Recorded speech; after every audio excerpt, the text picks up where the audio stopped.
Hello everybody, welcome back to another video. I'm hoping you guys are all having a fantastic day. So in today's video, we'll be talking about a concerning and developing pattern. It's been really going on for a while at this point, but it continues to develop. Large amounts of areas that are under drought, large amount of areas that are under heat, and just the consistency of this pattern is what's extremely unusual, extreme, and just intense. So really a kind of a more serious video today, as we have quite a bit of issues that are going around. And if you recall, I made these videos for a long time now, and now we're starting to see the effects of this, and it will most likely continue. If you don't know what I'm talking about, again, I will be going over that in just a second. Before we do, if you guys would like to, if you like this channel, like what you're seeing, consider subscribing. Obviously, once you have checked out this channel and see if it's for you. But if you are a returning viewer and you're already subscribed, consider liking the video, or if you're a new viewer, consider liking the video. And anyone that wants to leave a comment or concern down below, feel free to do so. I answer pretty much all comments. Let's start getting into this. So notice, first thing I want to look at is a drought. Look at a drought monitor situation. I mean, we have large swaths of area that are just under various droughts. And notice where it is the worst, obviously, what catches your eye is the southwest, the northwest, and at this point, now it's North Dakota, Minnesota, Iowa, getting into Illinois, Wisconsin, Michigan. There have been some improvements across these areas, but yeah, it looks as if some intensifying of the drought, especially towards the north, is possible, and the northwest, and some areas across the southwest may see some sort of a relief.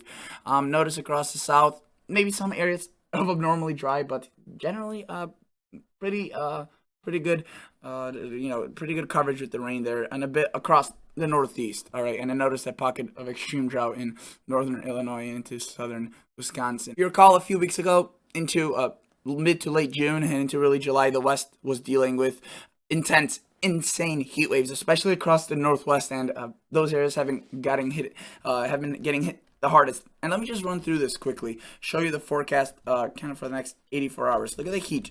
It's been cool across the east, the south, but look at the west. It's been consistently hot. Now it has spread all the way into the southwest, and that continues, and it's just ongoing day after day. Some days you can see a bit more cooler activity, maybe with some cloud cover from the monsoons, but it's just repeated heat. And there is some heat that gets into the northeast. You can see right there, which makes the drought conditions a bit worse there for sure, but they have been getting a lot of rain across the northeast, especially towards the coastal areas, maybe not extreme portions of Maine and other areas in New England. But I want to show you some news stories. So yeah, I just searched up Western wildfires and droughts. Notice, look at this. They're talking about the extreme behavior that the fires are going under, kind of unusual. And yeah, you can see wildfires rage, the West just broils, advances. I mean, it's truly something that is not good. It's historic in a sense of how many there have been. Last year was a record in terms of wildfires. This year, it looks as if it could be worse. And you could see historic drought slams entire the western of the United States. And then now we also start seeing areas that are a bit away from the west starting to get on this. Look at that, Duluth News Tribune. Minnesota drought drags on as well. Western wildfire season heats up. So it definitely is a concern. And let me show you the rain. So yes, there has been a lot of activity in the past couple of days across Iowa, Nebraska, into Kansas. But there are still many areas that got rain free. And like, for example, my area here in northern Illinois, we technically aren't under drought, but it has been just a hard year for the garden. We had a deficit of at one point 11 inches of rain, below average, out of I think 18 that was supposed to be the normal. So we had like 5 inches for the whole year. Then in June we got like 7 inches, which yeah helped quite a bit, but a lot of that was in vicious thunderstorms, so it just ran off pretty much that water. And now July, so far the first 11-12 days, we've had a tenth of an inch, and the rains that were supposed to come from this system were rather measly as well. You know, nothing really amounted to them. I know that a lot of locations got got flooded. There was heavy rains with this, but again, that's the nature of these storms.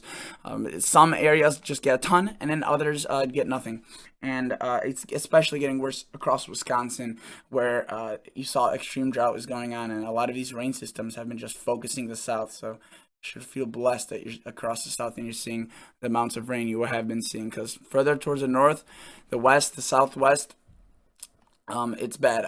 Maybe New Mexico, Arizona getting some relief. And if you're to take a look at the Climate Prediction Center's 6 to 10 day outlook from the 17th through the 21st, Look at that. Those are the temperatures. You can see that's going to definitely make the drought conditions worse across the north, even with, average rainfall. Notice cool across the south. But look at the precip forecast. I mean, it lines up with the heat. That's just a disaster waiting to get worse, right? It's already pretty bad across most locations. 8 to 14 outlook. A bit even, all the way pretty much through the end of July into almost early August. Really much of the same story. We have more of that cool weather towards the south, very, very warm towards the north, and the precipitation is the same. Notice we are seeing some precip across the, Nevada and into Utah that could be beneficial right there into Arizona. Still, you can see the northwest and vast quantities of the west are rather dry. So it's really the southern U.S. and the eastern portions of it that are going to be kind of really the lucky ones, if you will, in this situation. And I can only imagine how bad it is across portions of the west and the north. As my area, I'm speaking about my area, not because I have a bias towards it, but because I know from experience what it's like here. Because I'm not in, and I'm not, I live here, so I don't have any other experience from personal stories in other states. But we had a drought here that was really ravaged through most of the spring, and we did get, as I mentioned, 7 inches of rain, but it is still, I mean, the effects of it are still there. Lawns aren't fully back at their capacity. The trees are still a bit more stressed, and we aren't even in like the abnormally dry, apparently, according to the drought monitor. So all of these areas, yes, even if they do get 3 to 4 inches of rain, it's just not enough. It's a long-term drought. It's not a short-term drought where it goes away after one rain event like they have going on across the southeast or maybe even portions of the northeast. It's more. It's a significant one, especially towards the northern plains and the west. Some say that's been going on already for 21 years. The drought in various kind of spells, and this has been the worst year. So let's take a look now at what the National Weather Service is saying. Look at that. I mean, it's just the extremes. We have flash flooding watches across the northeast where there's been tons of rain across Texas, New Mexico, lots of rain. It pretty much seems like where it rains, it pours, but where it doesn't, it just bakes up and nothing occurs. I mean, look at all these excessive heat watches covering all of Nevada. I mean, I think 100%. And we have red flag warnings again for the heat. Let's take a look at this city right here, which I'm not even going to try to pronounce. Notice 104, 102, 101, haze from all that wildfires. I mean, that is horrendous heat. Notice Friday night there next week, maybe some cooler temperatures, but very, very warm. And it's very warm when Death Valley has a heat advisory for it. Look at that.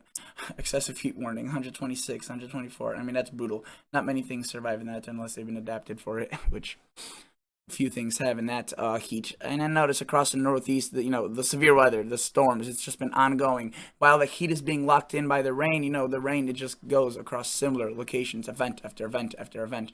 And in the future forecast, let's take a look at this. Let's take a look at it. So in terms of temperatures, this is what the GFS model shows. Notice cool across the south and east, very, very warm across the north into southern Canada, portions of the northeast, but especially the west. Again, it looks as if it's cooler during the day and it's really warmer during the nights compared to average, but still the days are brutally hot, and without any water, significant water, it will get worse. Now notice towards a very long range, the medium range, we start getting maybe some blast of cool air try to get into the northwest, and we see a lot of this heat spilling to southern Canada and northern US. But unfortunately, if you recall a few weeks ago, I was saying it's a possibility the northwest may cool off. It looks as if the pattern remains. It remains hot, and the heat spreads into the northern U.S. now. Notice the cool air is still there, but it's secluded towards the southwest, or more southeast, potentially getting in on some of the southwest where the monsoons occur. But look at those anomalies across Canada now. Locations across the north would be getting worse conditions, and the west would probably stay bad, as really even where it's cool, they're not seeing much rain.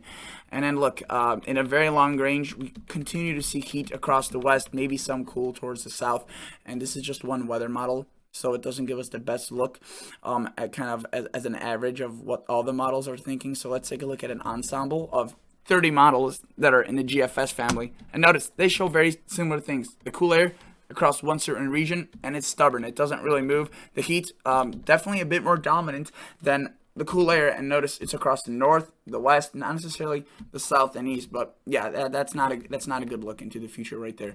That's just gonna make conditions worse where they are already bad. And in terms of total accumulated precip, some locations through the next really through the end of July could see absolutely nothing, and the Southwest, could pick up some rain. Utah, maybe, half an inch. That's not enough to put an end to the drought that's been going on for decades. The East, better in terms of rain. But again, this is just kind of all fuzzed out. It just shows you where there's higher chances for rain. Some areas will pick up some rain. Others area will stay bone dry. That's unfortunately how it is with summer thunderstorms and precipitation and variability. Often, that's how droughts begin.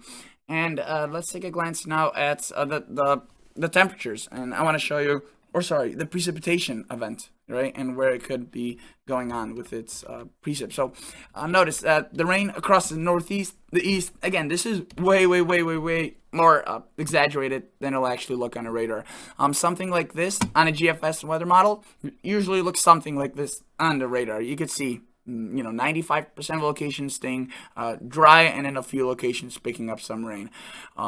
So nothing too impressive. And then we do see a rather large low pressure system blast through Dakota into Minnesota, which could provide some drought relief right there into Thursday this week. Again, that is good news. And notice it pushes down into the south and continues to bring rain across Missouri, the Arkansas Valley, Texarkana area. But notice the north, the northwest, and really anywhere west of kind of the Four Corners intersection, it stays dry, concerningly dry. And even across the south, their rain amounts aren't too big. It seems more of a pop-up thunderstorm daily threat. And you can see right there across the north some rain that's not enough to feed crops that have been planted in super dry soil.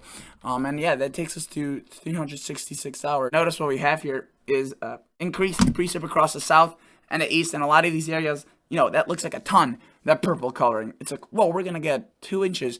Again, for almost half a month of a forecast, that's around average, and this is basically the inaccuracy of a model. So it's showing you what regions may be favored to pick up more. Notice it's not favoring the northwest or the north, but it's favoring the east. But again, even if you live in Kentucky, one farmer may pick up 3 inches, another farmer may pick up 1/10 of an inch.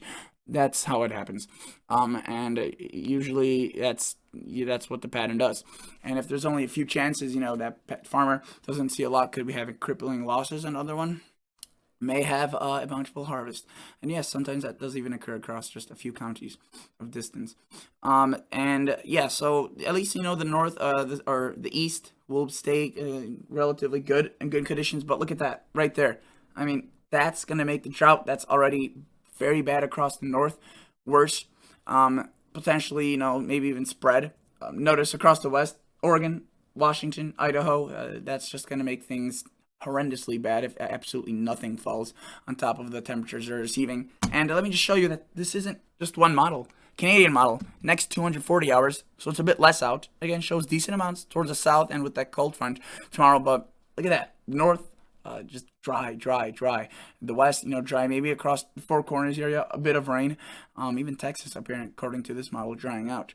European model, another trusty weather source, weather model. Notice it shows that rain across the northeast, those spotty showers continuing, not amounting to much really, but definitely some areas will pick up a lot of rain and maybe wondering why is there a drought in my area, while others will be picking up nothing and maybe wondering why isn't everyone in this drought. That's how it looks like during the summer thunderstorms. And notice that we have that low pressure, which could hopefully bring some relief to Minnesota, Wisconsin, Iowa, Nebraska. But again, the chances, the guarantee of that is not high at all. And then notice as he pushes forward, we see low pressures, some rain, nothing too impressive, and the European dries it out for most of the north. Keeps it wetter towards the south, but even towards the south, keeps it rather dry. And in terms of total accumulated precipitation, notice it does show rain. It's not terribly a lot, and again, it's just too generous over a large area. Some areas in Illinois will pick up 4, 5, 6 inches. Others will probably pick up 1, maybe just under an inch. And I want to show you that, I'll show you the past 72-hour rainfall and how that looks. Very, very scattered across most. And notice the northeast, again, staying pretty good, but the north, the west, even portions across the south right here, drying out pretty bad. California, Nevada, Utah, maybe, Arizona, New Mexico seeing some decent relief. Look at that. Southern Canada not faring well off better. So this will affect most. Even if you live across the east, you have a lot of rain. Prices of food that grows anywhere else in the country will go up. So that's something to keep an eye on for, especially since this is it's not really a good year for weather-wise. And I could show you the CFS, the climatological model that goes out super far, but notice it's kind of inaccurate. These blobs, there's no way it's gonna rain this far to the north at such widespread rates. But if you were to put it at 768 hours, which is literally takes us through the end of July and into early August, yeah, in exactly a month, it does favor the east and the south. It does bring in some more activity, but look at that. Stays pretty dry there, and for a whole month of no rain, that'd be very bad. But yeah, definitely, as you saw from the Climate Prediction Center, favoring a more dry pattern overall and hot towards the north. So yeah, definitely concerning pattern. And I want to show you the past 72-hour rainfall, which is from the last 3 days. And notice, you can see the pattern. It pretty much kept all the precip dry from Minnesota, Wisconsin, just drove it off. But across the south, further into Iowa, Illinois, there was quite a bit of rain.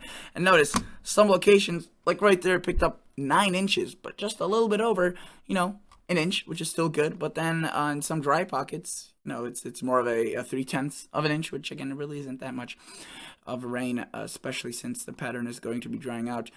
Notice portions of the Northeast obviously have gotten a ton, right? Into New York, an inch and a half, 2 inches across 72 hours. But then portions of southern Pennsylvania, really pretty much nothing. And there's been a lot of rain chances for those folks. So that's just an variability that occurs with these storms. Look at this right here, just east of Tuscaloosa. You find yourself getting into the 6-inch mark, and just to the west, right there in that little dry spot, you're pretty much seeing nothing. So that's the unfortunate thing with these clusters of storms. And notice same thing across the northwest, even more exaggerated. Some locations, look at that right there, 3 inches, and just a little bit further towards the north and west, it's nothing. So yeah, I wouldn't say it's been a awfully wet pattern for most of the north or the west. It's been better across the south and east, but it depends on whether or not you got rain. For some, it may seem like if it's a year of absolute, deluge and too much rain. And then for others, just a little bit over, it may seem more on the drier end. All right, guys, so thank you so much for watching, and I'll catch you all on the next episode. See ya.